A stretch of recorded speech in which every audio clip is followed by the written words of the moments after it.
turn back now or learn the stuff they don't want you to know.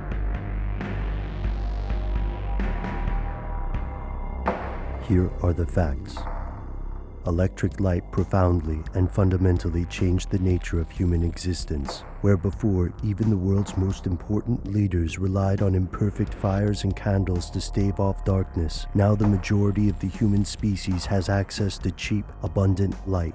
Like most technological advances, light bulbs didn't start out perfect. They were terribly inefficient, fragile, and often short-lived. Luckily, inventors around the world have been working non-stop to make more efficient, durable, and better bulbs, right?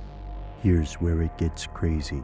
You may have never heard of the Phoebus Cartel, but it remains one of the most illuminating stories in the history of global economics. While Humphrey Davy is often credited with making the first incandescent light bulb in the early 1800s, the commercial designs that sprang into being over the next century were far more sophisticated than his original invention. And these commercial lamps were made by a number of manufacturers, companies like Osram, Philips, General Electric, and more. These businesses banded together in 1924 to form a Swiss corporation called the Phoebus Cartel. Each company had a number of shares in proportion to their percentage of the international lamp market. Officially, the Phoebus Cartel existed to regulate the production of light bulbs. Yet according to multiple experts, this group existed instead to carve up the worldwide incandescent light bulb market, with each national and regional zone assigned its own manufacturers and production quotas. According to Marcus Krajewski, writing for Spectrum, this was the first cartel in history to enjoy a truly global reach.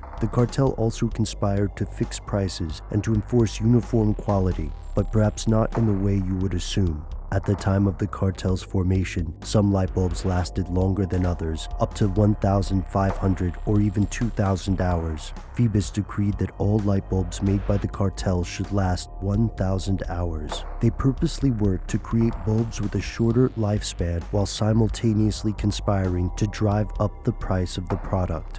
As the cartel worked to undo decades of progress, they also worked to police one another. All factories had to send bulbs to a central testing facility in Switzerland, and if any factory sent bulbs lasting less or more than 1,000 hours, the factory was fined and had to pay a fee. Companies were also penalized if they exceeded their sales quotas. Eventually, this gave rise to a surreptitious war between each company's engineers and upper management. The engineers and scientists attempted to quietly increase the lifespan of a bulb by changing the voltage, for instance, before the cartel caught wind.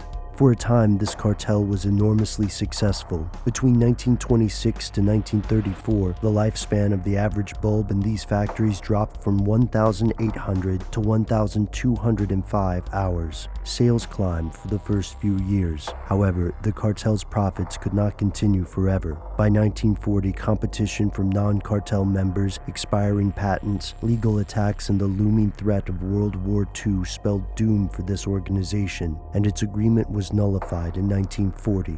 Today, the Phoebus Cartel is openly acknowledged, but this wasn't always the case. It may seem bizarre that a group would work so tenaciously to enforce planned obsolescence, pursuing inferior products for a temporary boost to the bottom line, but that appears to be the case. Modern laws are supposedly crafted to prevent these practices today, but as more and more consumers find themselves confronted with a lack of choice in one market or another, they have to ask themselves, have cartels really gone away, or is there something global manufacturers don't want you to know? The ordinary, everyday people who invested their savings and gave the young power industry strength to expand. They, the shareholders, as much as the inventors and engineers, brought about a great revolution.